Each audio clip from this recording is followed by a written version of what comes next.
ಎಲ್ಲರಿಗೂ ನಮಸ್ಕಾರ. ನನ್ನ ಹೆಸರು ಡಾಕ್ಟರ್ ಮಂಜುನಾಥ್ ಆರ್ ಅಂತ.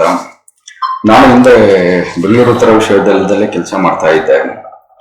ನಮ್ಮ ಬ್ರದರ್ ಹೇಳಿದಂಗೆನೆ ರವೀಶ್ ಅವರು ದಿನಾಂಕ 25/7/2025 ಮೊನ್ನೆ ರಾಜ್ಯಪಾಲರಿಗೂ ಮತ್ತೆ ಮುಖ್ಯಮಂತ್ರಿಗಳಿಗೆ ಮತ್ತೆ ಸರ್ಕಾರದ ಮುಖ್ಯ ಕಾರ್ಯದರ್ಶಿಗಳಿಗೆ ಮತ್ತೆ ಉನ್ನತ ಶಿಕ್ಷಣ ಸಚಿವರಿಗೆ ಒಂದು ಮನವಿ ಕೊಡ್ತಾರೆ. ಬೆಂಗಳೂರು ವಿಶ್ವವಿದ್ಯಾಲಯದಲ್ಲಿ ಅದರಲ್ಲೂ ಶ್ರೀಧರ್ CN ಅವರು ಆಡಳಿತ ಕುಲಸಚಿವರಾಗಿ ಬಂದ ಮೇಲೆ ಹಲವಾರು ಹಗರಣಗಳು ನಡೆದಿದ್ದಾವೆ, ಕಾನೂನು ಬಾಹಿರವಾಗಿ ಕೆಲವು ನಿರ್ಧಾರಗಳೆಲ್ಲ ತಗೊಂಡಿದ್ದಾರೆ ಅಂತ ಹೇಳ್ಬಿಟ್ಟು ಸುಮಾರು ಒಂದು 11 ಅಂಶಗಳ ಮೇಲೆ ಇವರೊಂದು ದೂರು ಕೊಡ್ತಾರೆ. ಆ ದೂರಿನ ಆಧಾರದ ಮೇಲೆ ದಿನಾಂಕ ಯಾವತ್ತಪ್ಪ ಇದು 31/10/2025 ಉನ್ನತ ಶಿಕ್ಷಣ ಇಲಾಖೆಯವರು ಶ್ರೀಧರ್ ಮೇಲೆ ಒಂದು ಎನ್ಕ್ವೈರಿ ಕಮಿಷನ್ ನ ಹಾಕ್ತಾರೆ. 3 ಜನ ಇರುವ ಹಾಗೆ ವಸಂತ್ ಕುಮಾರ್ ಸರ್ ಆಗಿರ್ಬೋದು, ಆಮೇಲೆ ಕಾರ್ಯನಿರ್ವಾಹಕ ನಿರ್ದೇಶಕರು ಕರ್ನಾಟಕ ಉನ್ನತ ಶಿಕ್ಷಣ ಪರಿಷತ್ ಅವರು ಸದಸ್ಯರಾಗಿರ್ತಾರೆ, ಮತ್ತೆ ಶಿವರಾಜ್ ಕುಮಾರ್ ಅನ್ನೋರು ಕಾಲೇಜು ಶಿಕ್ಷಣ ಇಲಾಖೆ ಅವರ ಅಕೌಂಟ್ ಆಫೀಸರ್, ಅವರು ಕೂಡ ಈ ಸಮಿತಿಯ ಸದಸ್ಯರಾಗಿರ್ತಾರೆ. ನಮ್ಮ ಸಿಂಡಿಕೇಟ್ ಸದಸ್ಯರು ಮೊದಲು ದೂರು ಕೊಡ್ತಾನೆ, ಈ ಸರ್ಕಾರ ಇವ್ರನ್ನ ಕಾರಣ ಕೇಳಿ ಒಂದು ನೋಟಿಸ್ ಅನ್ನ ಬೆಂಗಳೂರು ಉತ್ತರ ವಿಶ್ವವಿದ್ಯಾಲಯಕ್ಕೆ ಕಳಿಸ್ಕೊಡುತ್ತೆ. ಯಾರು ಆಪಾದಿತ ಅಧಿಕಾರಿ ಇದ್ನೋ ಅವನೇ ನಾನು ಕಳ್ಳ ಅಲ್ಲ ಅಂತ ಹೇಳ್ಬಿಟ್ಟು ಒಂದು ವರದಿ ಕೊಡ್ತಾರೆ. ಅದರಲ್ಲಿ ನೀವು ಇದನ್ನ ತಗೊಳ್ಳಿ. ಇದರಲ್ಲಿ 3ನೇ ಕಾರಣ ನೋಡಿ, ಮಾಜಿ ಸಿಂಡಿಕೇಟ್ ಸದಸ್ಯರಾಗಿರುವ ಶ್ರೀ ರವೀಶ್ ಸಿ ಅವರು ಪ್ರಸ್ತಾಪಿಸಲ್ಪಟ್ಟ ಸಿಂಡಿಕೇಟ್ ಸಭೆಗಳಲ್ಲಿ ಭಾಗವಹಿಸಿ ಅಜೆಂಡಾ ಪ್ರಸ್ತಾವನೆಗಳಿಗೆ ಅನುಮೋದನೆ ನೀಡಿರುತ್ತಾರೆ. KTPP ಕಾಯ್ದೆ 1999 ಅನುಗುಣವಾಗಿ ಈ ಪೋರ್ಟಲ್ ಮುಖೇನ ಕಾಮಗಾರಿಗಳನ್ನು ಪಾರದರ್ಶಕವಾಗಿ ಕೈಗೊಂಡಿದ್ದು ಕಾಮಗಾರಿಗಳಲ್ಲಿ ಅಕ್ರಮ ನಡೆದಿರಲಿಲ್ಲವೆಂದು ಇವರೇ ರಿಪೋರ್ಟ್ ಕೊಡ್ತಾರೆ. ಯಾರ ಮೇಲೆ ಆರೋಪಗಳಿತ್ತೋ ಅದೇ ಅಧಿಕಾರಿನೇ ರಿಪೋರ್ಟ್ ಕೊಡ್ತಾನೆ. ಇದು ಎಷ್ಟು ಮಟ್ಟಿಗೆ ಸರಿ? ಅದು ಸರ್ಕಾರಕ್ಕೆ ಮನವರಿಕೆ ಆಗುತ್ತೆ. ಇವನ್ನ ಸಸ್ಪೆಂಡ್ ಮಾಡಬೇಕಾಗಿತ್ತು. ಯಾಕಂದ್ರೆ ಈ ಆದೇಶದಲ್ಲಿ ಈ ಹಿಂದಿನ ಕುಲಸಚಿವ ಅಂತಾನೆ ಇದೆ. ನೀವು ಎಲ್ಲರೂ ದಯವಿಟ್ಟು ನೋಡಿ, ಎಲ್ಲ ಕಡೆ ನೋಡಿದ್ರು ಈ ಹಿಂದಿನ ಕುಲಸಚಿವರು ಮೊದಲೇ ವಿಷಯದಿಂದಾನೇ ಶುರು ಆಗುತ್ತೆ. ಹಾಗಾದ್ರೆ ಸರ್ಕಾರ ಇಲ್ಲಿವರೆಗೂ ಯಾಕೆ ಅವ್ರನ್ನ ಸಸ್ಪೆಂಡ್ ಮಾಡಲಿಲ್ಲ? ಆಮೇಲೆ ಮುಂದುವರೆದು ಅವರೇ ಹೇಳಿದ್ದಾರೆ, ಏನೋ ರಿಜಿಸ್ಟರ್ ಹೇಳಿದ್ದಾರೆ, ಸಿಂಡಿಕೇಟ್ ಸದಸ್ಯರು ಎಲ್ಲಾ ಸಭೆಗಳಲ್ಲೂ ಅನುಮೋದನೆ ಕೊಟ್ಟಿದ್ದಾರೆ ಅಂತ ಹೇಳ್ತಾರೆ. ಸರ್, ನೀವು ದಿನಾಂಕ 22/2/2025 ಸಿಂಡಿಕೇಟ್ ಅಜೆಂಡಾಗಳನ್ನ ಯೂನಿವರ್ಸಿಟಿ ವೆಬ್ಸೈಟ್ ಅಲ್ಲಿ ಹಾಕಿದ್ದಾರೆ. ತಾವು ಯಾರು ಬೇಕಾದ್ರೂ ವೆಬ್ಸೈಟ್ ಅಲ್ಲಿ ನೋಡ್ಬೋದು. ಮೆಜಾರಿಟಿ ಏನು ರವೀಶ್ ಅವರು 11 ಆರೋಪಗಳು ಮಾಡಿದ್ದಾರೆ, ಆ ಆರೋಪಗಳಿಗೆ ಸಂಬಂಧಿಸಿದಂಗೆ ಎಲ್ಲಾ ಸಿಂಡಿಕೇಟ್ ಅಜೆಂಡಾಗಳಲ್ಲೂ ದೀರ್ಘ ಚರ್ಚೆಯ ನಂತರ ಸಿಂಡಿಕೇಟ್ ಸದಸ್ಯರಾದ ಶ್ರೀ ರವೀಶ್ ಸಿ ಅವರನ್ನು ಹೊರತುಪಡಿಸಿ ಉಳಿದ ಸದಸ್ಯರು ಅಂತಾನೆ ಇದೆ. ನೀವು ಯಾವ್ದ್ರಲ್ಲಾದ್ರೂ ನೋಡ್ಕೋಬಹುದು. ನೋಡಿ, ನಾನೆಲ್ಲ ಹೈಲೈಟ್ ಮಾಡಿದ್ದೀನಿ. ಎಲ್ಲದಕ್ಕೂ ಇವರು ವಿರೋಧ ವ್ಯಕ್ತಪಡಿಸಿದ್ದಾರೆ. ಯಾಕಂದ್ರೆ ಇವು ಮಾಡಬಾರ್ದು, ಸುಮ್ಮನೆ ದುಂದು ವೆಚ್ಚ ಮಾಡ್ತಿದ್ದೀರಾ.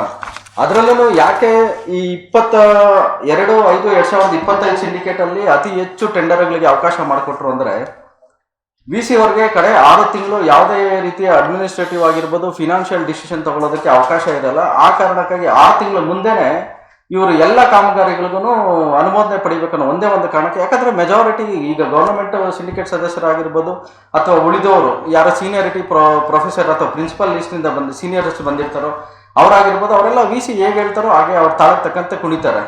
ಬಟ್ ಇವರು ಯಾಕಂದ್ರೆ ಇದು ಮಕ್ಕಳ ದುಡ್ಡು ಸರ್, ಮಕ್ಕಳ ದುಡ್ಡು 1 ರೂಪಾಯಿ ಖರ್ಚು ಮಾಡಬೇಕಾದ್ರೂ ನಮಗೆ ಸರ್ಕಾರದಿಂದ ಅನುದಾನಗಳು ಬರಲ್ಲ. ನಿಮಗೂ ಗೊತ್ತಿದೆ. ನಮ್ಮ ವಿಶ್ವವಿದ್ಯಾಲಯದ ಬಜೆಟ್ ನೀವು ಯಾರಿಗಾದ್ರೂ ಗೊತ್ತಿದೆಯಾ? 193 ಕೋಟಿ ರೂಪಾಯಿ ಇದೆ ಸರ್ ನಮ್ಮ ಪ್ರತಿ ವರ್ಷ. ಅದೆಲ್ಲನೂ ಬರೀ ಮಕ್ಕಳ ದುಡ್ಡು. ಅಂದ್ರೆ ಅವ್ರ ತಂದೆ ತಾಯಿಗಳು ಕಷ್ಟಪಟ್ಟು ಕೂಲಿ ದುಡ್ಡು ಆಗಿರ್ಬೋದು, ಹಾಲಿನ ದುಡ್ಡು ಆಗಿರ್ಬೋದು, ನಮ್ಮ ಕೊತ್ತೂರು ಮಂಜಣ್ಣ ಹೇಳ್ತಾರಲ್ವಾ, ಆ ರೀತಿ ಮಕ್ಕಳು, ಬಡವರು, ರೈತರ ದುಡ್ಡು ಸರ್. ಇದನ್ನ ಎಷ್ಟು ಮಿಸ್ಯೂಸ್ ಮಾಡ್ಕೊಂಡಿದ್ದಾರೆ ಅಂದ್ರೆ, ಆಮೇಲೆ ಹಿಂದೆನೂ ಅಶೋಕ್ ಬಿ ಹಂಚಿಗರಿ ಅವರ ನೇತೃತ್ವದಲ್ಲಿ ಎನ್ಕ್ವೈರಿ ಕಮಿಷನ್ ಆಗಿತ್ತು ಸರ್. ಅವರು ತುಂಬಾ ಚೆನ್ನಾಗಿ ವರದಿ ರೆಡಿ ಮಾಡ್ತಿದ್ರು ಸರ್. ಇವರು ಎಷ್ಟು ಪ್ರಬಲರು ಅನ್ನೋದಕ್ಕೆ ಅದೊಂದು ಎಕ್ಸಾಂಪಲ್ ಸರ್. ಅವ್ರು ಹೋಗ್ಬೇಕಾದ್ರೆ ಒಂದು ಮಧ್ಯಂತರ ವರದಿ ಕೊಟ್ಟು ಹೋಗಿದ್ದಾರೆ ರಾಜ್ಯಪಾಲರಿಗೆ. ಯಾವತ್ತಾದ್ರೂ ಅಶೋಕ್ ಬಿ ಹಂಚಿಗರಿ ಅವ್ರ ರಿಪೋರ್ಟ್ನ ಯಾವತ್ತಾದ್ರೂ ನಿಮ್ ಕೈ ಕೊಟ್ಟಿದಾರ? ಲಾಸ್ಟ್ ಟೈಮ್ ನೀವೆಲ್ಲನೂ ಯೂನಿವರ್ಸಿಟಿದು ಘಟಿಕೋತ್ಸವಕ್ಕೆ ನೀವು ಪ್ರೆಸ್ ಮೀಟ್ಗೆ ಹೋಗಿರ್ತೀರಾ. ಆ ಪ್ರೆಸ್ ಮೀಟ್ ಅಲ್ಲಿ ನಿರಂಜನ್ ವಾನಳ್ಳಿ ಅವರು ಮಾತು ಹೇಳ್ತಾರೆ, ನಾನೇನಾದ್ರೂ 1 ರೂಪಾಯಿ ದುಡ್ಡು ತಿನ್ನೋ ಕಳ್ಳನ ತರ ಕಾಣಿಸ್ತೀನ ಅಂತ ಕೇಳ್ತಾರೆ. ನೀವೆಲ್ಲ ಸಾಕ್ಷಿ ಇದ್ದೀರಾ ಇದಕ್ಕೆ. ಆದ್ರೂ ನಮ್ಮಲ್ಲಿ ಒಬ್ಬ ಪತ್ರಿಕಾ ಮಿತ್ರರು ನೇರವಾಗಿ ಹೇಳ್ತಾರೆ, ಹೌದು ಸರ್, ನಿಮ್ಮ ಮುಖ ನೋಡಿದ್ರೆ ದುಡ್ಡು ತಿನ್ನೋರ್ ತರನೇ ಕಾಣಿಸ್ತೀರಾ ಅಂತ ಅದೇ ಸಭೆನಲ್ಲೇ ಹೇಳ್ತಾರೆ. ಆ ವಿಡಿಯೋನು ಕೂಡ ಹೆಚ್ಚು ವೈರಲ್ ಕೂಡ ಆಗಿತ್ತು. ಯಾಕಂದ್ರೆ ಒಂದು ಗಾದೆ ಮಾತು ಕೂಡ ಇದೆ, ಕಳ್ಳರನ್ನ ನಂಬಿದ್ರು ಕುಳ್ಳರನ್ನ ನಂಬಾರ್ದು ಅಂತ. ಯಾಕಂದ್ರೆ ಇವರು ಎಷ್ಟು ಅಪ್ರಾಮಾಣಿಕ ಅನ್ನೋದಕ್ಕೆ ಇವೆಲ್ಲದಕ್ಕೆ ಎಲ್ಲಾದ್ರೂ ಹೊರಗಡೆ ಬಿಟ್ಟಿದ್ದಾರೆ ಸರ್. ಆಯ್ತು, ಇದೇ ಇವ್ರ ರಿಲೇಟಿವ್ಸ್, ವಾನಳ್ಳಿ ಅವ್ರ ರಿಲೇಟಿವ್ಸ್ ಕೃಷ್ಣ ಭಟ್ ಅವ್ರನ್ನ 2ನೇ ಅವಧಿಗೆ ಎನ್ಕ್ವೈರಿ ಕಮಿಷನ್ ಹಾಕೊಂಡ್ ಬಂದ್ಮೇಲೆ ಹೌದು ಗವರ್ನರ್ ನಾವು ಒಪ್ಕೊಂಡಿದ್ದೀವಿ ಇವ್ರ ರಿಪೋರ್ಟ್ ನ ಅಂತ ಎಲ್ಲಾದ್ರೂ ಒಂದೇ ಒಂದು ನೋಟಿಫಿಕೇಶನ್ ಇದೆಯಾ ಸರ್ ನಿಮ್ಮ ಹತ್ರ? ಯಾವುದೇ ಕಾರಣಕ್ಕೂ ಇವನ್ ಸಂಬಂಧಿ ಆಗಿರೋದಕ್ಕಾಗಿ ಅವ್ನು ಬೇಕಾಬಿಟ್ಟಿಯಾಗಿ ವರದಿ ಕೊಟ್ಟಿದ್ದಾರೆ, ಇದನ್ನ ಅಕ್ಸೆಪ್ಟ್ ಮಾಡಬಾರ್ದು ಅಂತ ನೂರಾರು ಇಮೇಲ್ಗಳು ಹೋಗಿದಾವೆ. ನಾನು ನಿಮ್ಗೆ ಅಷ್ಟು ಮೇಲ್ಗಳನ್ನ ನಾನು ನಿಮ್ಗೆ ಫಾರ್ವರ್ಡ್ ಮಾಡ್ತೀನಿ. ಆ ಕಾರಣಕ್ಕಾಗಿ ಇಲ್ಲಿವರೆಗೂ ಆ ವರದಿ ಅಕ್ಸೆಪ್ಟ್ ಆಗ್ಲಿಲ್ಲ. ಆಯ್ತು, ಅಶೋಕ್ ಬಿ ಹಂಚಿಗೆರೆ ಸಾಹೇಬ್ರು ಉತ್ತಮವಾದ ವರದಿ ಕೊಟ್ಟಿದ್ರು, ಮಧ್ಯಂತರ ವರದಿ ಕೊಟ್ಟಿದ್ರು, ಯಾಕೆ ಆ ವರದಿ ರಿಲೀಸ್ ಮಾಡ್ತಾ ಇಲ್ಲ ಇಲ್ಲಿವರೆಗೂ ಇವರು? ಸರ್ ಇನ್ನು ಉಳಿದಿದ್ದು ಅದು ಅಶೋಕ್ ಬಿ ಹಂಚಿಗೆರೆ ಅವ್ರದ್ದು ಪಕ್ಕಕ್ಕೆ ಇಟ್ಬಿಡೋಣ ಸರ್. ಈಗ ಶ್ರೀಧರ್ ಅವ್ರ ವಿಚಾರಕ್ಕೆ ಬರೋಣ ಸರ್. ಶ್ರೀಧರ್ ಅವರು ಬಂದ ಮೇಲೆ ಸುಮಾರು ಒಂದು 11 ಸಿಂಡಿಕೇಟ್ ಡಿಸಿಷನ್ ತಗೊಳ್ತಾರೆ ಸರ್. ಅಂದ್ರೆ ಕಾಮಗಾರಿಗಳಿಗೆ 11ರಿಂದ 12 ಕಾಮಗಾರಿಗಳಿಗೆ ಅನುಮೋದನೆ ಪಡ್ಕೊಳ್ತಾರೆ ಸಿಂಡಿಕೇಟ್ ಅಲ್ಲಿ. ಅದು ಮೊದಲನೇದಾಗಿ ನಮ್ಮ ಯೂನಿವರ್ಸಿಟಿಯಲ್ಲಿ ಗ್ರಂಥಾಲಯದಲ್ಲಿ ಲೈಬ್ರರಿ ಆಟೋಮೇಷನ್ ಸಾಫ್ಟ್ವೇರ್ ಅಳವಡಿಸಲು 1.5 ಕೋಟಿ ಕಾಮಗಾರಿನ ಕೈಗೊಳ್ತಿದ್ದೀರಿ ಅಂತ ಹೇಳ್ತಿದ್ದಾರೆ ಸರ್. ಸರ್ ನಮ್ಮ ಯೂನಿವರ್ಸಿಟಿಯಲ್ಲಿ ಬುಕ್ಸ್ ಎಷ್ಟಿದಾವೆ ಗೊತ್ತಾ ಸರ್ ನಿಮ್ಗೆ ಯಾರಿಗಾದ್ರೂ? ಬೆಂಗಳೂರು ಯೂನಿವರ್ಸಿಟಿದು ಸೇರ್ಕೊಂಡು ನಮ್ಮ ಯೂನಿವರ್ಸಿಟಿದು ಸೇರಿಸಿದ್ರೆ ಅಮ್ಮ ಮಾತ್ರ ಒಂದು 20,000ರಿಂದ 26,000 ರೂಪಾಯಿ ಬುಕ್ಸ್ ಇರ್ಬೋದು ಸರ್, ಅಷ್ಟೇ. 26,000 ಬುಕ್ಸ್ ಇರ್ಬೋದು. ಲೈಬ್ರರಿ ಆಟೋಮೇಷನ್ ಸಾಫ್ಟ್ವೇರ್ ಇದೇನೋ ಅಳವಡಿಸಿದಾರೋ ಇದು ಬಂದು open source software sir. Open source software ಅಂದ್ರೆ ಫ್ರೀ ಸಾಫ್ಟ್ವೇರ್ಸ್ ಇರುತ್ತೆ ಸರ್. ಜೊತೆಗೆ ಆಮೇಲೆ ನಮ್ಮ ಯೂನಿವರ್ಸಿಟಿಯಲ್ಲಿ ಸ್ಟೂಡೆಂಟ್ಸ್ ಇರೋದು 900ರಿಂದ ಹಿಡಿದು 1000 ಸ್ಟೂಡೆಂಟ್ಸ್ ಸರ್ ಅಷ್ಟೇ. ಈಗ ಸ್ಟೂಡೆಂಟ್ಸ್ ಕಾರ್ಡ್ ಎಲ್ಲಾನು ಈಗ ಅದನ್ನ IDF ಕಾರ್ಡ್ ಏನೋ ಹೇಳ್ತಾರೆ ಸರ್, ಆ ಕಾರ್ಡ್ ಎಲ್ಲ ಕೊಡೋದಕ್ಕೆ 6ರಿಂದ 11 ರೂಪಾಯಿ ಆಗುತ್ತೆ ಸರ್. ಸರ್ 1.5 ಕೋಟಿ ರೂಪಾಯಿ ನಾವು ಖರ್ಚು ಮಾಡಿದ್ರೆ ಅಂದ್ರೆ ಹೇಗೆ ಖರ್ಚು ಮಾಡಿದ್ರು ಸರ್ ಇವರು? ಅಲ್ಲಿ ಹಾಕಿರೋದು 3 ಮಿಷನ್, ಒಂದು ರಿಸೀವಿಂಗ್ ಮಿಷನ್, ಇನ್ನೊಂದು ಸ್ಕ್ಯಾನಿಂಗ್ ಮಿಷನ್, ಇನ್ನೊಂದು ಡೆಪಾಸಿಟ್ ಮಿಷನ್ ಇದೆ ಸರ್. ಇಷ್ಟೇ ಸರ್. ಈ 3 ಮಿಷನ್ಗೆ 1.5 ಕೋಟಿ ರೂಪಾಯಿ ಆಗುತ್ತಾ? ಪಾಪ ಅಲ್ಲಿ ಯಾರೋ ಒಬ್ಬ ಲೈಬ್ರರಿ ಡಿಪಾರ್ಟ್ಮೆಂಟ್ ಕೋಆರ್ಡಿನೇಟರ್ ಇರ್ತಾರೆ, ಅವನ್ನ ಲೈಬ್ರರಿ ಇನ್ಚಾರ್ಜ್ ಆಗಿ ಹಾಕೊಂಡು ಅವನ ಹತ್ರ ಸೈನ್ ಮಾಡಿಸ್ಕೊಂಡು 1.5 ಕೋಟಿ ರೂಪಾಯಿ ಬಿಲ್ ಮಾಡಿದ್ದಾರೆ ಸರ್. ಇದಕ್ಕೆ ಕೂಡ ರವೀಶ್ ಅವರು ಆಪೋಸ್ ಮಾಡಿದ್ದಾರೆ ಸರ್, ಇದು ಮಾಡ್ಲೇಬಾರ್ದು ಅಂತ. ಎನ್ಕ್ವೈರಿ ಕಮಿಷನ್ ಮಾಡಿರೋದು. ಆಮೇಲೆ ನೀವೇನಾದ್ರು ಇಡೀ ರಾಜ್ಯದಲ್ಲಿ ಇಡೀ ಸರ್ ಅವ್ರು ಮಾಡ್ಬೇಕಾಗಿರೋದು ವಿದ್ಯಾರ್ಥಿ ಸಂಘಟನೆಗಳು ಜೊತೆಗೆ ಇಡೀ ಭಾರತದಲ್ಲಿ ಸರ್ ಒಂದ್ ನಿಮಿಷ ಕೇಳಿ ಸರ್, ನಮ್ ಜವಾಬ್ದಾರಿ ಇರೋದಕ್ಕೆ ಪ್ರೆಸ್ ಮೀಟ್ ಮಾಡ್ತಿರೋದು. ಇಡೀ ಸರ್ ಕೇಳಿಸ್ಕೊಳ್ಳಿ ಸರ್, ನೀವು ಕರೆ ಮೇಲೆ ಪ್ರಶ್ನೆ ಕೇಳಿ, ನೀವು ಕರೆ ಮೇಲೆ ಪ್ರಶ್ನೆ ಕೇಳಿ. ನಾವು ಆಲ್ರೆಡಿ ಲೋಕಾಯುಕ್ತಕ್ಕೆ ದೂರು ಕೊಟ್ಟು 2 ವರ್ಷ ಆಗಿದೆ, ಲೋಕಾಯುಕ್ತ ಕೊಟ್ಟಿದ್ದೀವಿ. ಇದೇ ಪ್ರೆಸ್ ಮೀಟ್ ಅಲ್ಲಿ ಮಾಡಿ ಅವ್ರ ಮೇಲೆ ಸರ್. ಈಗ ನೀವು ಕೇಳಿದ್ರೆ ಇಡೀ ಭಾರತದಲ್ಲಿ ಒಬ್ಬ ವಿಸಿ ಮೇಲೆ 2 ಎನ್ಕ್ವೈರಿ ಕಮಿಷನ್ ಆಗಿರೋದು ಇದೇನೆ. ಲೋಕಾಯುಕ್ತದಲ್ಲಿ 3 ಕಂಪ್ಲೇಂಟ್ ಆಗಿದೆ. ಲೋಕಾಯುಕ್ತ ಆಕ್ಟ್ ಅಲ್ಲಿ 1, ಆಮೇಲೆ ಭ್ರಷ್ಟಾಚಾರ ನಿಯಂತ್ರಣ ಕಾಯ್ದೆ KC ರಾಜಣ್ಣ ಅವ್ರು ಕೂಡ 2 ದೂರು ಕೊಟ್ಟಿದ್ದಾರೆ. KC ರಾಜಣ್ಣ ಅವರು 2 ದೂರು ಕೊಟ್ಟಿದ್ದಾರೆ ಸರ್. ನಾನು ಅದ್ರ ಕಾಪಿಗಳು ನಿಮ್ಗೆ ಕೊಡ್ತೀನಿ. ಈಗ ಬರೋಣ ಸರ್. ಇದು ತಗೊಳ್ಳಿ ಸರ್, ರವೀಶ್ ಅವ್ರು ಕೊಟ್ಟಿರೋ ತಗೊಳ್ಳಿ ಸರ್ ದಯವಿಟ್ಟು. ನೀವು ಕೊಟ್ಟಂತ ಎಲ್ಲಾ ದೂರುಗಳಿಗೆ ಯಾವ್ದಾದ್ರು ಒಂದು ಪ್ರೂವ್ ಆಗಿದೆಯಾ ಸರ್? ಇನ್ನು ಎನ್ಕ್ವೈರಿ ಕಮಿಷನ್ ಆಗ್ತಿದ್ದಾವೆ ಅಂದ್ರೆ ಇನ್ನೇನು ಸರ್? ಎಲ್ಲಿ ಪ್ರೂವ್ ಆಗಿಲ್ಲ ಅಂತ ಯಾರು ಹೇಳಿದ್ರು ನಿಮ್ಗೆ? ಯಾಕಾಗಿಲ್ಲ? ಇರಿ ಸರ್, ಈಗ ಫಸ್ಟ್ ನಾನು ಇನ್ನೂ ಎಕ್ಸ್ಪ್ಲೇನ್ ಮಾಡ್ತಿದ್ದೇನೆ. ನೀವು ಒಂದಕ್ಕೇನೆ ಬರೋಷ್ಟು ನೀವು ಕ್ರಾಸ್ ಕ್ವಶನ್ಸ್ ಕೇಳಿದ್ರೆ 11 ಆದ್ಮೇಲೆ ನೀವು ಕೇಳಿ ಸರ್, ನಾನು ಪ್ರತಿಯೊಂದಕ್ಕೂ ಹೇಳ್ತೀನಿ. ಫಸ್ಟ್ 11 ಆಗ್ಬಿಡ್ಲಿ, 11 ಆದ್ಮೇಲೆ ನೀವು ಎಷ್ಟೇ ಕ್ವಶನ್ಸ್ ಕೇಳಿ ನಾನು ಕ್ಲಾರಿಫೈ ಮಾಡ್ತೀನಿ with document. Library automation work ಬಂದು ಅಮ್ಮಮ್ಮ ಆದ್ರೆ 10ರಿಂದ 15 ಲಕ್ಷ ರೂಪಾಯಿ ಕಾಮಗಾರಿ ಆದ್ರೆ ಅವ್ರು ಬಿಲ್ ಮಾಡ್ಕೊಂಡಿರೋದು 1.5 ಕೋಟಿ ರೂಪಾಯಿ. ಇದು ಗವರ್ನರ್ ರವೀಶ್ ಅವ್ರು ಕೊಟ್ಟಿರೋ ಕಾಪಿ ತೆಗೀರಿ ಪ್ಲೀಸ್. 2ನೇ ಕಾಮಗಾರಿಗೆ ಬರೋಣ. ಮಂಗಚಂದ್ರ ಕ್ಯಾಂಪಸ್ ಎಷ್ಟು ಜನ ನೋಡಿದ್ದಾರೆ ಸರ್? ಸರ್ ಮಂಗಚಂದ್ರ ಕ್ಯಾಂಪಸ್ ಅಲ್ಲಿ ಒಂದು ವೈಫೈ ಕನೆಕ್ಷನ್ ಕೊಡೋದಕ್ಕೆ 2.5 ಕೋಟಿ ರೂಪಾಯಿ ಬಿಲ್ ಮಾಡಿದ್ದಾರೆ ಸರ್. ಇರೋ 900 ಜನ ಹುಡುಗರಿಗೆ ವೈಫೈ ಕನೆಕ್ಷನ್ ಕೊಡೋದಕ್ಕೆ 2.5 ಕೋಟಿ ರೂಪಾಯಿ ಬಿಲ್ ಮಾಡಿದ್ದಾರೆ ಸರ್. ಸರ್ ಮುಂದುವರೆದ 3ನೇ ಆರೋಪ, ನಮ್ಮಲ್ಲಿ ಯೂನಿವರ್ಸಿಟಿಯಲ್ಲಿ ಒಂದು 3 ಕೋಟಿ ರೂಪಾಯಿ ವೆಚ್ಚದಲ್ಲಿ ಒಂದು ಮೆಗಾವ್ಯಾಟ್ ಸೋಲಾರ್ ಪ್ಲಾಂಟ್ ಮಾಡಬೇಕು ಅಂತೇಳಿ ಮೊದಲು ಸಿಂಡಿಕೇಟ್ ಅಲ್ಲಿ ನಿರ್ಣಯ ತಗೊಳ್ತಾರೆ sir. 1 megawatt solar plant next syndicate meeting ಅಲ್ಲಿ ಬರ್ತಾನೆ ಅದು 400 ಕಿಲೋವ್ಯಾಟ್ ಇಳಿಯುತ್ತೆ ಸರ್. ಅಂದ್ರೆ 60% ಕಡಿಮೆ ಆಗಿ ಬರೀ 400 ಕಿಲೋವ್ಯಾಟ್ ಬರುತ್ತೆ. ಬಿಲ್ ಮಾತ್ರ 4.5 ಕೋಟಿ ಆಗುತ್ತೆ ಸರ್. 1 ಮೆಗಾವ್ಯಾಟ್ ಸೋಲಾರ್ ಪ್ಲಾಂಟ್ 3 ಕೋಟಿ ರೂಪಾಯಿ ಬರೋವಾಗ ಬರೀ 400 ಕಿಲೋವ್ಯಾಟ್ ಅಂದ್ರೆ ಬರೀ 40%, 1 ಮೆಗಾವ್ಯಾಟ್ ಅಲ್ಲಿ ಬರೀ 40% ಕಾಮಗಾರಿ ಮಾಡೋದಕ್ಕೆ 4.5 ಕೋಟಿ ರೂಪಾಯಿ ಖರ್ಚಾಗುತ್ತಾ? ಇನ್ನು ಪೀಠೋಪಕರಣಗಳು ಸರ್ 4ನೇ ಅಂಶ ನೋಡಿ. ನೀವು ಆಲ್ರೆಡಿ 8 ತಿಂಗಳ ಹಿಂದೆನೆ ನಮ್ಮ ಯೂನಿವರ್ಸಿಟಿಗೆ ಮಂಗಚಂದ್ರಗೆ 80 ಲಕ್ಷ ರೂಪಾಯಿ ವೆಚ್ಚದಲ್ಲಿ ಪೀಠೋಪಕರಣಗಳು ತರಿಸಿದ್ರು ಸರ್. ನನಗೆ ಅಷ್ಟು ಫೋಟೋಸ್ ನಾನು ನಿಮ್ಗೆ ಶೇರ್ ಮಾಡ್ತೀನಿ ಸರ್. ನಮ್ಗೆ ಹಾಕೊಳ್ಳೋದಕ್ಕೆ ಜಾಗ ಇರಲಿಲ್ಲ ಸರ್, ಕಾರಿಡಾರ್ಗಳಲ್ಲಿ ಹಾಕೊಂಡಿದೀವಿ ಸರ್. ಮತ್ತೆ ಅದೇ ಪೀಠೋಪಕರಣಗಳು ತೋರಿಸಿ ಮತ್ತೆ 2 ಕೋಟಿ ರೂಪಾಯಿ ನಾವು ಪೀಠೋಪಕರಣಗಳು ತರಿಸ್ತಿದೀವಿ ಅಂತೇಳಿ ಬಿಲ್ ಮಾಡ್ತಾರೆ ಸರ್ ಇವರು. ಇನ್ನ 5ನೇ ಅಂಶ ಬನ್ನಿ ಸರ್, ರಸಾಯನಶಾಸ್ತ್ರ ಆಗಿರ್ಬೋದು, ಭೌತಶಾಸ್ತ್ರ ಆಗಿರ್ಬೋದು, ಸಸ್ಯಶಾಸ್ತ್ರ ಆಗಿರ್ಬೋದು, ಈ ವಿಭಾಗಗಳಲ್ಲಿ ನಮ್ಗೆ ಆಲ್ರೆಡಿ ಲ್ಯಾಬ್ಗಳಿದಾವೆ ಸರ್, ಇನ್ಕ್ಲೂಡಿಂಗ್ ಎಕ್ಸೆಸ್ ಕೆಮಿಕಲ್ಸ್ ಕೂಡ ಬಂದಿದಾವೆ ಸರ್. ಆದ್ರೂ ಮತ್ತೆ 75 ಲಕ್ಷ ರೂಪಾಯಿಯಲ್ಲಿ ನಾವು ಐಟಮ್ಸ್ ತರಿಸ್ತಿದೀವಿ ಅಂತ ಹೇಳ್ಬಿಟ್ಟು ಬಿಲ್ ಮಾಡ್ತಾರೆ ಸರ್. ಆಮೇಲೆ ವಿಶ್ವವಿದ್ಯಾಲಯದ ಇರ್ರೆಸ್ಪೆಕ್ಟಿವ್ ಆಫ್ ಕಾಸ್ಟ್ 363 ವಿದ್ಯಾರ್ಥಿಗಳಿಗೂ ಸರ್, ಯಾರು ದ್ವಿತೀಯ ವರ್ಷದ ವಿದ್ಯಾರ್ಥಿಗಳಿದ್ರು ಅಷ್ಟು ಮಕ್ಕಳಿಗೆ ಲ್ಯಾಪ್ಟಾಪ್ ವಿತರಣೆ ಮಾಡ್ತಾರೆ ಸರ್. ಸರ್ ಆ ಲ್ಯಾಪ್ಟಾಪ್ ವಿತರಣೆ ಮಾಡೋದಕ್ಕೆ ಸುಮಾರು ಒಂದು 3 ಕೋಟಿ ರೂಪಾಯಿ ಬಿಲ್ ಮಾಡ್ತಾರೆ ಸರ್. ಆ ಲ್ಯಾಪ್ಟಾಪ್ಗಳು ಹೇಗಿದ್ದಾವೆ ಕ್ವಾಲಿಟಿ ಅನ್ನೋದಕ್ಕೆ 365 ವಿದ್ಯಾರ್ಥಿಗಳದ್ದು ನೀವು ಪಟ್ಟಿ ತಗೊಳ್ಳಿ ಸರ್. ರ್ಯಾಂಡಮ್ ಒಂದು 10 ಜನ ವಿದ್ಯಾರ್ಥಿಗಳಿಗೆ ಕಾಲ್ ಮಾಡಿ ಸರ್. ನಾನು ಬೇಕಾದ್ರೆ ನಿಮ್ಗೆ ತೋರಿಸಿ ಅಂದ್ರೆ, ಒಬ್ಬ ವಿದ್ಯಾರ್ಥಿ, ಒಬ್ಬರಲ್ಲ, ನಾನು ಎಕ್ಸಾಂಪಲ್ ತುಂಬಾ ತೋರಿಸ್ತೀನಿ. ಒಬ್ಬ ವಿದ್ಯಾರ್ಥಿ ನನಗೆ ಮೆಸೇಜ್ ಮಾಡ್ತಾನೆ, ಸರ್ ಲ್ಯಾಪ್ಟಾಪ್ ಕೊಟ್ಟಿದ್ದಾರೆ, ನನಗೆ ವರ್ಕ್ ಆಗ್ತಾ ಇಲ್ಲ ಸರ್, ನಾನು ಏನ್ ಸರ್ ಮಾಡ್ಲಿ, 1 hour ಇಂದ ನಾನು ವೆಯ್ಟ್ ಮಾಡ್ತಿದ್ದೀನಿ ಸರ್ ಅಂತ ಹೇಳ್ತಾನೆ. ಇಲ್ಲಿ ನೋಡಿ ಸರ್, ಕಾಣಿಸ್ತಿದೆಯಾ? ದಯವಿಟ್ಟು ಒಂಚೂರು ಜೂಮ್ ಮಾಡಿ ಸರ್. ಹಾ, ಈ ರೀತಿ ತುಂಬಾ ಅಲ್ಲ, ಅಷ್ಟನ್ನ ನಾನು ಗಂಗಾಧರ್ ಅವ್ರಿಗೆ ವಾಟ್ಸ್ಆಪ್ ಮಾಡಿ ಅದರಿಂದ ನಿಮ್ಮ ಮಾಧ್ಯಮ ಗ್ರೂಪ್ಗೆ ನಾನು ಫಾರ್ವರ್ಡ್ ಮಾಡಿಸ್ತೀನಿ ಸರ್. ನಮ್ಮ ಹತ್ರ ಏನೇನು ದಾಖಲೆಗಳಿದಾವೆ ಅಷ್ಟು ಸಾಫ್ಟ್ ಕಾಪಿ ನಾನು. ನೆಕ್ಸ್ಟ್, ವಿಶ್ವವಿದ್ಯಾಲಯದಲ್ಲಿ ನಾವು ಇರೋದೇನೆ ಬಾಡಿಗೆ ಕಟ್ಟಡ ಸರ್. ಆಲ್ರೆಡಿ ಮೇನ್ ಕ್ಯಾಂಪಸ್ ಆಗ್ತಿದೆ, ಕಾಮಗಾರಿ ಮೊದಲೇ ಅಂತದೆಲ್ಲ ಮುಗ್ದಿದೆ, ನಾವು ಅಲ್ಲೆಲ್ಲ ಶಿಫ್ಟ್ ಆಗ್ತಿದ್ದೀವಿ ಸರ್. ನಮಗೆ ICT ಉಪಕರಣಗಳು ಏನು ಬೇಕು ಸರ್? ಈಗ ವಿಡಿಯೋ ಕಾನ್ಫರೆನ್ಸ್ ಇದೆ ಅಂತ ಇಟ್ಕೊಳ್ಳಿ, VC ಅವ್ರಿಗೆ ಆಲ್ರೆಡಿ ನಮ್ಮ ಹತ್ರ ಕ್ಯಾಮ್ರಾಗಳಿದಾವಲ್ವಾ, ಆಲ್ರೆಡಿ ಮೈಕ್ಗಳಿದಾವಲ್ವಾ, ವಿಡಿಯೋ ಕಾನ್ಫರೆನ್ಸ್ ಬೇಕಾಗಿರೋ ಸೆಟಪ್ಸ್ ಇದೆ ಅಲ್ವಾ. ಇನ್ನು 3-4 ತಿಂಗಳಲ್ಲಿ ನಾವು ಶಿಡ್ಲಘಟ್ಟಕ್ಕೆ ಬರೀ ಶಿಫ್ಟ್ ಆಗ್ತಿದ್ವಲ್ಲ, ನೀವು ಅಲ್ಲಿ ಮಾಡ್ಕೋಬೋದಾಗಿತ್ತಲ್ಲ. ICT ಏನಾದ್ರು ನೀವು ಲ್ಯಾಬ್ಗೆ ಬೇಕಾದ ಸ್ಟುಡಿಯೋ ಬೇಕಾದ್ರೆ ನೀವು ಅಲ್ಲಿ ಮಾಡ್ಕೋಬೋದಾಗಿತ್ತಲ್ಲ ಸರ್. ಬಾಡಿಗೆ ಕಟ್ಟಡದಲ್ಲಿ ಏನು ಮಾಡಬೇಕಾಗಿತ್ತು? ಅದಕ್ಕೆ 1.5 ಕೋಟಿ ದುಡ್ಡು ಬೇಕು ಅಂತ ಹೇಳಿ ಇವ್ರು ಎತ್ತಿಡ್ತಾರೆ ಸರ್. ಆಮೇಲೆ ನಮ್ಮ ಅಂಗಸಂದ್ರದಲ್ಲಿ ಸರ್, ಈ ಮೊದಲೇನೆ ಎಲ್ಲಾ ಲ್ಯಾಬ್ಗಳಲ್ಲಿ, ಡೈರೆಕ್ಟರ್ ಚೇಂಬರ್ ಅಲ್ಲಿ ಮತ್ತೆ ಸ್ಮಾರ್ಟ್ TV ಅಂತ ಪ್ರತಿ ಕ್ಲಾಸ್ ರೂಮ್ ಅಲ್ಲಿ ಕೊಟ್ಟಿದ್ದಾರೆ ಸರ್. ಎಲ್ಲ ಕಡೆನೂ UPS ಇದಾವೆ ಸರ್. ಜೊತೆಗೆ ಇದೇ ಸಿಂಡಿಕೇಟ್ ಸದಸ್ಯರಾದ ಸಿ ಚಂದ್ರ ಗೋಪಾಲ್ ಗೌಡ್ರವರು ಒಂದು ಕಾಮಗಾರಿನಲ್ಲಿ 21.5 ಕೋಟಿ ರೂಪಾಯಿದು ಜನರೇಟರ್ ಬೇರೆ ಅಲ್ಲಿ ತಂದಿಟ್ಟಿದ್ದಾರೆ ಸರ್. 21 ಲಕ್ಷದ್ದು. ಆಮೇಲೆ ಹಳೇದೊಂದು ಜನರೇಟರ್ ಇದೆ ಸರ್, ಶಾಲ್ದಾ ಅಂತೇಳಿ ಈ 400 ಕಿಲೋವ್ಯಾಟ್ದು ಸೋಲಾರ್ ಪ್ಲಾಂಟ್ ಮಾಡ್ತಾರೆ ಸರ್. ಅದು ಮಾಡೋಂಥ ಉದ್ದೇಶ ಏನಿತ್ತು ಸರ್? ಈಗ ಆಯ್ತು, ಇವರು ಹೆಚ್ಚುವರಿ ವಿದ್ಯುತ್ ಉತ್ಪಾದನೆ ಮಾಡಿ KEB ಅವ್ರು ಕೊಡ್ತಾರೆ, ಅಲ್ಲಿಂದ ಇನ್ಕಮ್ ಬರುತ್ತೆ ಅಂತಾನೆ ಅನ್ಕೊಳ್ಳೋಣ ಸರ್. ಇಷ್ಟೆಲ್ಲ ಇದ್ರೂ ಸೋಲಾರ್ ಇದೆ, ಜನರೇಟರ್ಗಳಿದಾವೆ, UPSಗಳಿದಾವೆ, ಮತ್ತೆ 1 ಕೋಟಿ ರೂಪಾಯಿ UPS ಬ್ಯಾಟ್ರಿಗಳು ತರಿಸೋಂಥದ್ದು ಏನು ಸರ್ ಇತ್ತು? ಮತ್ತೆ ಅದನ್ನೆಲ್ಲ ಇಟ್ಕೊಳ್ತಾರೆ ಇವರು. 1 ಕೋಟಿ ರೂಪಾಯಿ UPS ಬ್ಯಾಟ್ರಿಗಳು, ಎಷ್ಟು ಬ್ಯಾಟ್ರಿಗಳು ಬರ್ತವೆ ಸರ್? ಒಂದು ಬ್ಯಾಟ್ರಿ 20,000 ಅಂತ ಅನ್ಕೊಂಡ್ರು 1 ಕೋಟಿ ರೂಪಾಯಿಗೆ ಎಷ್ಟು ಬರ್ತವೆ ಸರ್?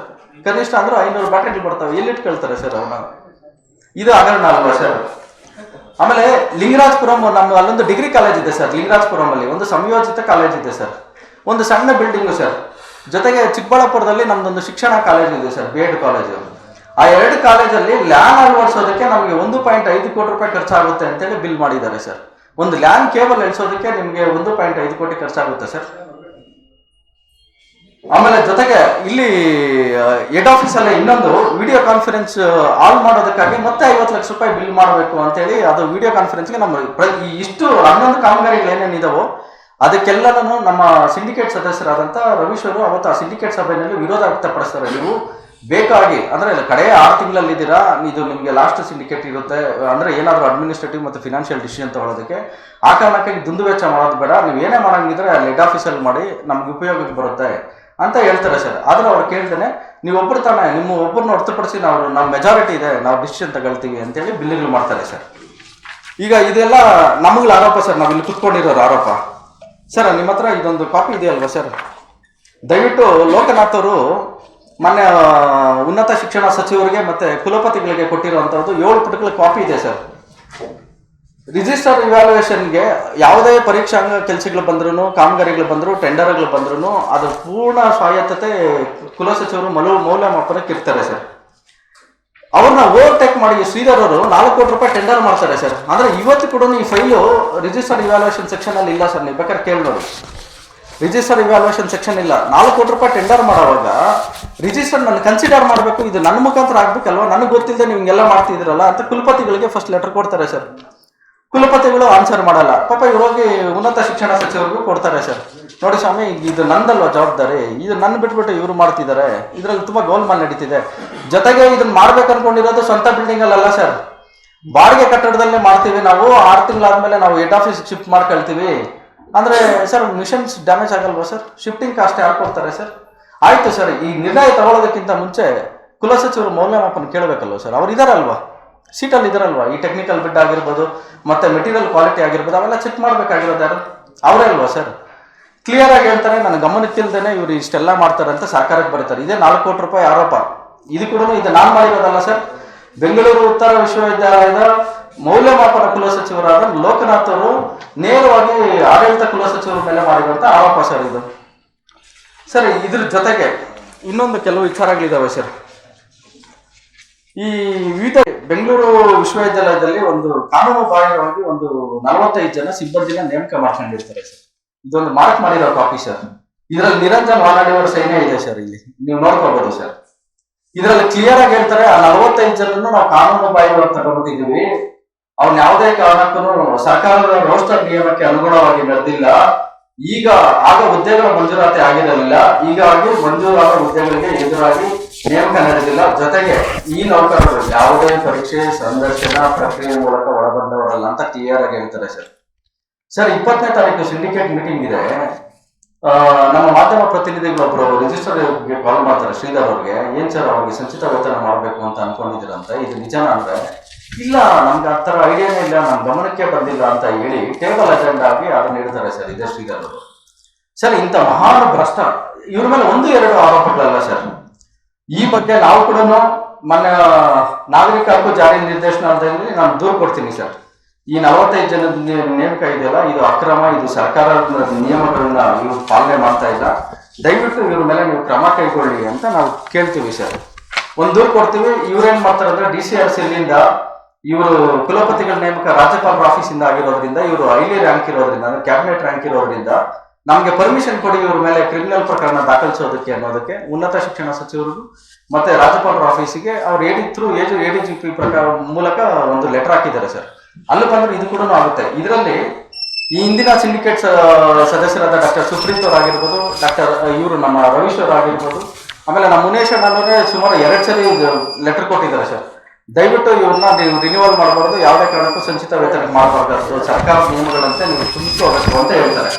ಜೊತೆಗೆ ಹಲವಾರು ಲೆಟರ್ ಕೊಡ್ತಾರೆ ಸರ್. ಯಾಕಂದ್ರೆ ಇದು ನೋಡಿ, ಇದು ಮುನೇಶ್ವರ್ ಕೊಟ್ಟಂತ ಲೆಟರ್ ಸರ್. ಇದು ಸರ್ಕಾರದ ಆದೇಶನೇ ಇದೆ, ನೀವು ಯಾವುದೇ ಕಾರಣಕ್ಕೂ ನೀವು ಅಭ್ಯರ್ಥಿಗಳು ನೇಮಕ ಮಾಡ್ಕೋಬೇಕಂದ್ರೆ ಸರ್ಕಾರದ ರೋಸ್ಟರ್ ಏನಿದೆ ಅಂದ್ರೆ 33% ಮಹಿಳೆಯರೇ ಇರಬೇಕು, ಆಮೇಲೆ SC ST OBCಗಳು 50% ಇರಬೇಕು ಅಂತ ನೇರವಾಗಿ ಹೇಳುತ್ತೆ. ಆಮೇಲೆ KTTP ಆಕ್ಟ್ ಪ್ರಕಾರನೇ ನೀವು ಔಟ್ಸೋರ್ಸಿಂಗ್ ಏಜೆನ್ಸಿ ಮೂಲಕನೇ ತುಂಬಿಸ್ಕೋಬೇಕು ಅಂತ ಹೇಳ್ತಾರೆ ಸರ್. ಇವನ್ನೆಲ್ಲ ಗಾಳಿಗೆ ದೂರಿ ಶ್ರೀಧರ್ ಅವರು ಇವರಿಗೆ ಮತ್ತೆ 45 ಜನ ಮುಂದುವರೆಯೋದಕ್ಕೆ ಆದೇಶ ಪ್ರತಿನ ಕೊಡ್ತಾರೆ ಸರ್. ಸರ್ ಇವೆಲ್ಲ ಪಕ್ಕಕ್ಕಿಟ್ಟು ನೋಡೋದಾದ್ರೆ ಲಾಸ್ಟ್ ಆಗಸ್ಟ್ ಅಲ್ಲಿ ಸರ್, ಒಂದು 3-4 ತಿಂಗಳಿಂದ ನಮ್ಮ ಯೂನಿವರ್ಸಿಟಿಯಲ್ಲಿ ಒಬ್ಬ ನಾನ್ ಟೀಚಿಂಗ್ ಸ್ಟಾಫ್ ಇರ್ತಾನೆ ಸರ್. ಆ ನಾನ್ ಟೀಚಿಂಗ್ ಸ್ಟಾಫ್ ಅಲ್ಲಿ ಸ್ವೀಪರ್ಸ್ ಹತ್ರ ಮಿಸ್ಬಿಹೇವ್ ಮಾಡ್ತಾನೆ ಸರ್, ಸೆಕ್ಸುವಲ್ ಹರಾಸ್ಮೆಂಟ್ ಮಾಡ್ತಾನೆ ಸರ್. ಅದನ್ನ ನಾವು ಎಲ್ಲೂ ಆಸೆ ಪಡ್ಬಾರ್ದು ಅನ್ನೋ ಕಾರಣಕ್ಕಾಗಿ ಯೂನಿವರ್ಸಿಟಿ ಅವರು ಏನ್ ಮಾಡ್ತಾರೆ ಅಂದ್ರೆ ಒಂದ್ ಸಭೆ ಮಾಡಿ ಅವನ್ನ ರಿಮೂವ್ ಮಾಡ್ಬಿಡ್ತಾರೆ ಸರ್. ಯಾವತ್ತು 21/8/2025ನೇ ತಾರೀಕು ಇಲ್ಲಿ ಕ್ಲಿಯರ್ ಆಗಿ ಬರ್ದು ಸೈನ್ ಆಗ್ತಾರೆ ಸರ್. ಅವನ ರಿಜಿಸ್ಟರ್ ಅಲ್ಲಿ, ನಾನ್ ಟೀಚಿಂಗ್ ರಿಜಿಸ್ಟರ್ ಅಲ್ಲಿ ಕ್ಲಿಯರ್ ಆಗಿ ಸೈನ್ ಆಗ್ತಾರೆ sir. Relieved from service on 21/8/2025 ಕುಮ್ದವರು ಡೈರೆಕ್ಟರ್ ಸೈನ್ ಮಾಡಿ ಇದನ್ನ ಬರೆದಿಟ್ಟಿರ್ತಾರೆ ಸರ್. ಲಾಸ್ಟ್ 10 ದಿವಸದಿಂದ ಮತ್ತೆ ಅವನ್ನ ಹೆಡ್ ಆಫೀಸ್ ಅಲ್ಲಿ ಮತ್ತೆ ಮರು ನೇಮಕ ಮಾಡ್ಕೊಳ್ತಾರೆ ಸರ್. ಒಬ್ಬ ಹೆಣ್ಮಗಳ ಮೇಲೆ ದೌರ್ಜನ್ಯ ಆಗಿದೆ, CCTV ನಲ್ಲಿ ಅದು ಕ್ಯಾಪ್ಚರ್ ಆಗಿದೆ. ಆ CCTV ಕೂಡ ರೆಕಾರ್ಡ್ ಮಾಡಿಟ್ಟಿದ್ದಾರೆ, ನಾವೇ ಸೇವ್ ಮಾಡಿಸಿಟ್ಟಿದೀವಿ. ಈ ದೌರ್ಜನ್ಯ ಮಾಡಿರೋ ಸತ್ಯ ಅಂತೇಳಿ ರಿಜಿಸ್ಟರ್ ಅವನ ಸರ್ವಿಸ್ ಇಂದ ತೆಗೀರಿ ಅಂತೇಳಿ ಡೈರೆಕ್ಟರ್ಗೆ ಲೆಟರ್ ಹಾಕಿ ಅವನ್ ತೆಗಿತಾರೆ. ಅಂತವನ್ನ ಮತ್ತೆ ಏಕಾಏಕಿ ನೆನ್ಸ್ಕೊಳ್ತಾರೆ ಸರ್. ಆದ್ರೆ ಇವ್ರ ಮನೆ ಹೆಣ್ಮಕ್ಳ ಮೇಲೆ ಏನಾದ್ರು ಈ ರೀತಿ ದೌರ್ಜನ್ಯ ಮಾಡಿದ್ರೆ ಯಾರಾದ್ರೂ ಅವ್ನ ಕರ್ಕೊಂಡು ಮತ್ತೆ ಹಿಂಗ್ ಕೆಲಸ ಕೊಡೋರ ಸರ್? ಇದು ಶ್ರೀಧರ್ ಈ ರೀತಿ ಮಾಡ್ತಾರೆ ಸರ್.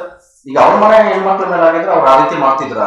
ಒಬ್ಬ ಇಂಜಿನಿಯರ್ ಅಂದಾಗ ನಾನು ಹೇಳ್ತೀನಿ, ನಮಗೆ ಮೂರು ಟೆಂಡರ್ ಬರ್ಬೇಕು, ಕನಿಷ್ಠ 3 ಬಿಡ್ದಾರ ಇರ್ಬೇಕಲ್ವಾ ಸರ್, ಹಾಕ್ರು ಅಂತ ನಾವು ಹಾಕ್ಸ್ಕೊಳ್ತೀವಿ. ಲಾಸ್ಟ್ ಟೈಮ್ ಅಲ್ಲಿ ಒಂದು ಹಗರಣ ಆಗಿತ್ತು ಸರ್ ನಮ್ಮ ಯೂನಿವರ್ಸಿಟಿಯಲ್ಲಿ. 76 ಲಕ್ಷ ರೂಪಾಯಿ CCTV ಕ್ಯಾಮ್ರಾ ಅಳವಡಿಕೆಯಲ್ಲಿ 100 ಕಿಲೋಮೀಟರ್ ಕೇಬಲ್ ಬೇಕು ಅಂತೇಳಿ 42 ಲಕ್ಷ ಬಿಲ್ ಮಾಡಿದ್ರು ಸರ್. ಅದು ಹೆಚ್ಚು ಕಡೆ ನಮ್ಮ ಎಲ್ಲಾ ಮಾಧ್ಯಮ ಮಿತ್ರರ ಗಮನಕ್ಕೂ ಇದೆ ಸರ್. ಅಂದ್ರೆ ಮನ್ಸಂದ್ರ ಕ್ಯಾಂಪಸ್ ಅಲ್ಲಿ 123 CC ಕ್ಯಾಮ್ರಾ ಹಾಕೋದಕ್ಕೆ 100 ಕಿಲೋಮೀಟರ್ ಇರ್ಬೇಕಾ? ಅಂದ್ರೆ ಇಲ್ಲಿ 30 ಕಿಲೋಮೀಟರ್ ಬಳಸ್ಕೊಂಡು 70 ಕಿಲೋಮೀಟರ್ ಗವರ್ನರ್ ಆಫೀಸ್ ಕನೆಕ್ಷನ್ ಕೊಟ್ಟಿರ್ತಾರೆ ಅವ್ರು ನೋಡ್ಕೊಳ್ಳಿ ಅನ್ನೋದಕ್ಕೆ. ಅದಕ್ಕಾಗಿ 100 ಕಿಲೋಮೀಟರ್ ಆಗ್ಬಿಡುತ್ತೆ ಸರ್ ವೈರು. ಅದು KTPP ನಲ್ಲಿ ಆಗಿರೋದಲ್ವಾ? ಮತ್ತೆ ಹೆಚ್ಚುವರಿ ಎಲ್ಲ ನಮೋದಿಸೋದು ಯಾರು? ಅತಿ ಕಡಿಮೆ ಆಗಿರೋರಿಗೆ ಸರ್ 3 ತರದ ಇವ್ರೆ ಅಲ್ವಾ ಸೆಲೆಕ್ಟ್ ಮಾಡ್ಕೊಳ್ಳೋದು? 3 ತರದ ಇವ್ರಲ್ಲ. 1 ಲಕ್ಷನೋ 2 ಲಕ್ಷನೋ ಕಡಿಮೆ ಹಾಕ್ರು. ಯೋಗೇಶ್ ಅವರು ಪ್ರಶ್ನೆ ಮಾಡಿದ್ದಾರೆ. ಹಾ, ಉಳಿಕೆ ಯಾರು ಸಿಂಡಿಕೇಟ್ ಮೆಂಬರ್ಸ್ ಪಾಲುದಾರರು ಸರ್, ಪ್ರತ್ಯಕ್ಷವಾಗಿ ಪರೋಕ್ಷವಾಗಿ ಪಾಲುದಾರರು. ಒಬ್ಬರದ್ದು ಮಾತ್ರ ನೀವು ಹೇಳಿದ್ರೆ ಇಂಥ ಈ ರೀತಿಯಲ್ಲಿ ಭಾಗವಹಿಸಿದ್ದಾರೆ. ಇನ್ನು ಉಳಿದ ಸುಮಾರು ಜನ ಇದ್ದಾರಲ್ಲ ಎಲ್ಲರೂ ಪಾಲುದಾರರೇನಾ ಸರ್ ಅದರಲ್ಲಿ ಕೆಲವರು ಪ್ರಬಲವಾಗಿದ್ದಾರೆ ಸರ್. ರಾಜಕೀಯ ಪಕ್ಷದ ಬ್ಲಾಕ್ ಕಾಂಗ್ರೆಸ್ ಅಧ್ಯಕ್ಷರುಗಳಿದ್ದಾರೆ, ಆಮೇಲೆ ನಮ್ಮ ಸೂಪರ್ MLA ಶಿಷ್ಯಂದ್ರು ಇದ್ದಾರೆ. ಈಗ ಯಾರಾದ್ರೂ ಅಬ್ಜೆಕ್ಷನ್ ಮಾಡ್ತಾರೆ ಅಂತ ಇಟ್ಕೊಳ್ಳಿ ಸರ್, ಕೆಲವರು ಇದ್ದಾರೆ ಹೆಸರುಗಳು, ನಾನು ಹೇಳಲ್ಲ ಹೆಸರುಗಳೆಲ್ಲ, ನಿಮಗೆ ಆಮೇಲೆ ಹೇಳ್ತೀನಿ ಸರ್ ಹೆಸರುಗಳು. ಸೂಪರ್ MLA ಎಲ್ಲರಿಗೂ ಗೊತ್ತಿದೆ ಸರ್, ನನ್ನನ್ನು ಕೇಳಿದ್ರೆ ನಮ್ಮ ಮುನೇಶ್ ಅಣ್ಣ ಹೇಳ್ತಾರೆ. ಸೂಪರ್ MLA ಅವ್ರ ಶಿಷ್ಯಂದ್ರು ಇದಾರಲ್ವಾ ಸರ್, ಅವ್ರೇನಾದ್ರು ಅಲ್ಲೇನಾದ್ರು ಸಿಂಡಿಕೇಟ್ ಮೀಟಿಂಗ್ ಅಲ್ಲಿ ಏನಾದ್ರು ಪ್ರಶ್ನೆ, ಕೆಲವರು ಇದೆಲ್ಲ ತಪ್ಪಲ್ಲಪ್ಪ ಕೇಳ್ಬೋದು ಅಂತ ಏನಾದ್ರು ಕೇಳಿದ್ರೆ ನೆಕ್ಸ್ಟ್ ಇನ್ನು ಹಾಫ್ ಅನ್ ಅವರ್ ಕಾಲ್ ಅವ್ರಿಗೆ ಒತ್ತಡ, ಯಾಕೆ ಮಾತಾಡ್ತೀರಾ ಅಂತ. ಆಯ್ತು ಸರ್, ನಮ್ಮ ಯೂನಿವರ್ಸಿಟಿ ಇಟ್ಕೆ ಫ್ಯಾಕ್ಟ್ರಿನ ಸೂಪರ್ MLA ಅವ್ರ ಶಿಷ್ಯನ PA ತಮ್ಮನೇ 28 ಲಕ್ಷ ರೂಪಾಯಿ ನಾನು ಮಣ್ಣು ಹೊಡೆದಿದ್ದೀನಿ ಅಂತ ಬಿಲ್ ಮಾಡ್ಕೊಂಡಿದ್ದಾರಲ್ವಾ, ಅದ್ರ ದಾಖಲೆಗಳು ಕೊಟ್ಟಿಲ್ವಾ ನಾವು? ನಮ್ದೇನು ಇಟ್ಕೆ ಫ್ಯಾಕ್ಟ್ರಿನ ಮಣ್ಣು ಹೊಡೆಯೋದಕ್ಕೆ ಇವರು? ಮುನೇಶ್ ಅವರು ಲೋಕಾಯುಕ್ತದಲ್ಲಿ ದೂರ ದಾಖಲಿಸಿದ 1 ತಿಂಗಳಿಗೆ ಹೋಗಿ ರಾಯಲ್ಟಿ ಕಟ್ಕೊ ಬರ್ತಾರೆ 9 ಲಕ್ಷ. ಇವೆಲ್ಲ ಅಕ್ರಮಗಳಲ್ವಾ? ಕೃಷ್ಣ ಭಟ್ ಅವ್ರಿಗೆ ಯಾವ ಕಾಣಿಸಿಲ್ವಾ? ಹಾಗಾದ್ರೆ ಸಂಬಂಧ ಆಗ್ಬಿಟ್ರೆ ಎಲ್ಲದಕ್ಕೂ ಸೈನ್ ಮಾಡ್ಬಿಡ್ತಾರೆ ಇವ್ರು ಬರ್ಕೊಟ್ಟಿರೋ ರಿಪೋರ್ಟ್ಗಳಿಗೆ. ಏನು 193 ಮಕ್ಕಳು ಕಟ್ಟಿರೋ ಫೀಸ್ ದುಡ್ಡುಗಳು, ಎಕ್ಸಾಮ್ ಫೀಸ್ ಆಗಿರ್ಬೋದು, ಕಾನ್ವೊಕೇಶನ್ ಆಗಿರ್ಬೋದು, ಮಾರ್ಕ್ಸ್ ಕಾರ್ಡ್ಸ್ ಆಗಿರ್ಬೋದು, ಪ್ರತಿಯೊಂದು ಈ ರೀತಿ ಅಡ್ಮಿಷನ್ ಫೀಸ್ ಇಂದ ಆಗಿರ್ಬೋದು, ಕಾಲೇಜ್ ಡೆವಲಪ್ಮೆಂಟ್ ಫೀಸ್ ಅಥವಾ ಯೂನಿವರ್ಸಿಟಿ ಫೀಸ್ ಅಂತ ಆಗಿರ್ಬೋದು, ಈ ದುಡ್ಡು ಮಕ್ಕಳ ದುಡ್ಡು ಸರ್. ಇದು ಈ ಮಕ್ಕಳ ದುಡ್ಡನ್ನ ಕದೀತಿದ್ದಾರೆ. ಕನಿಷ್ಠ ಅಂದ್ರೂ ಶ್ರೀಧರ್ ಬಂದ್ಮೇಲೆ ಒಂದು 25 ರಿಂದ 30 ಕೋಟಿ ರೂಪಾಯಿ ಹಗರಣಗಳಾಗಿದ್ದಾವೆ ಸರ್. ದುಂದು ವೆಚ್ಚ ಟೋಟಲ್ ಎಷ್ಟಾಗಿದೆ ಸರ್? 25 ರಿಂದ 30 ಕೋಟಿ ರೂಪಾಯಿ ಹಗರಣಗಳಾಗಿದ್ದಾವೆ ಸರ್. ಒಟ್ಟು ಟೋಟಲ್ ಇಲ್ಲ ಸರ್. ಅಲ್ಲ, ಒಟ್ಟು ಅದೆಲ್ಲ ಬಿಡಿ, ನಾನು ಬರೀ ಶ್ರೀಧರ್ ಹೇಳ್ತಿದ್ದೀನಿ ಸರ್. ಶ್ರೀಧರ್ ಅವ್ರದ್ದು ಶ್ರೀಧರ್ ಅವ್ರದ್ದು ಮಾತ್ರ ಹೇಳ್ತಿದ್ದೀನಿ. ಮೇನ್ ಶ್ರೀಧರದ VC ಜನಜನಿಂದ ಅಲ್ಲ, ಹಿಂದೆ ತೆರೆಯಿಂದ ಬಂದು ನಿರಂಜನ್ ವಾನಳ್ಳಿ ಅವರು, ತೆರೆ ಮುಂದೆ ಬಂದು ಶ್ರೀಧರ್ ಅವರು ಸರ್.